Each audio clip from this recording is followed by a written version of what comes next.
3 на 3. Цветков е преследван, продължава обаче да владее. Ето го и центрирането в наказателното поле. Коконов! Прекрасно изпълнение. Черно море повежда след само 3 минути в Коматево. С 1 на 0 след гол на Косоко, реализиран горе-долу в същата минута, в която сега Иван Коконов успя да се възползва и да прати топката във вратата на Георги Георгиев. Необезпокояван рейд през центъра на Цветков. Подаването бе насочено към Ондрей Сукуп. И след този рикошет към Стоянов. Иван Стоянов може да се възползва от грешката и това е намеса на Коварш. Нова грешка на Яя Меледжей и отново Цветков. За кой ли път пресича подаването по този начин? Бакари. Шут на Бакари и греда. Точно такъв е случай. И отново гредата, която Бакари разтресе при този изстрел. Какъв късмет за Ботев Пловдив.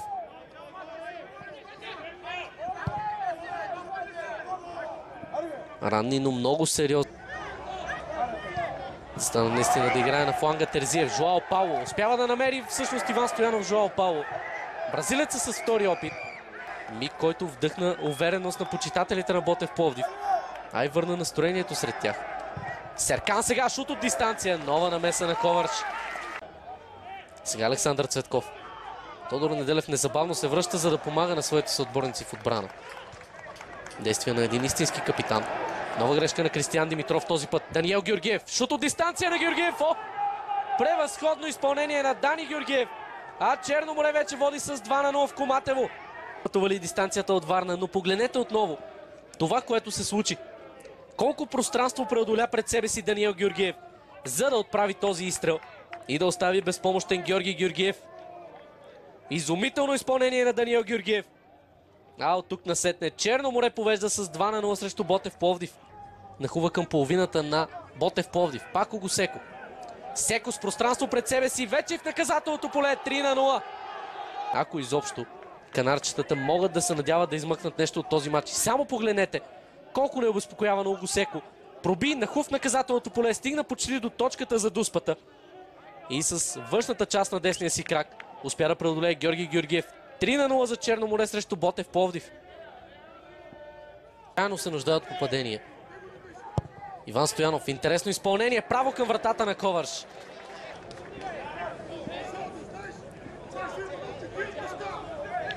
Много вероятно изглеждаше с това изпълнение Иван Стоянов да успее да прати топката дори във вратата. Не позволи подобни. Серкан. Хубав пробив на Младока, продължава Серкан, стреля към вратата и това е гол за Ботев. Пое топката някъде от центъра на терена Серкан. Доста по-активни вече станаха феновете на спортния комплекс в Коматево и погледнете от централната линия на терена колко дистанция пробяга. Прекрасно продължава топката Даниел Кутев. Хубаво движение Кутев, още един шут по край вратата на Коварш. Тъчлинията изглежда, обаче смяната ще бъде забавена и ще се извърши след изпълнението на неговия удар. Неделев центрира, изстрел с глава и това е втори гол за Ботев Пловдив. Радослав Терзиев е на точното място. Бесен Георги Иванов край тъчи линията. Ето как се вклини в отбраната на Черно море. Радослав Терзиев. Още една асистенция на сметката на Тодор Неделев.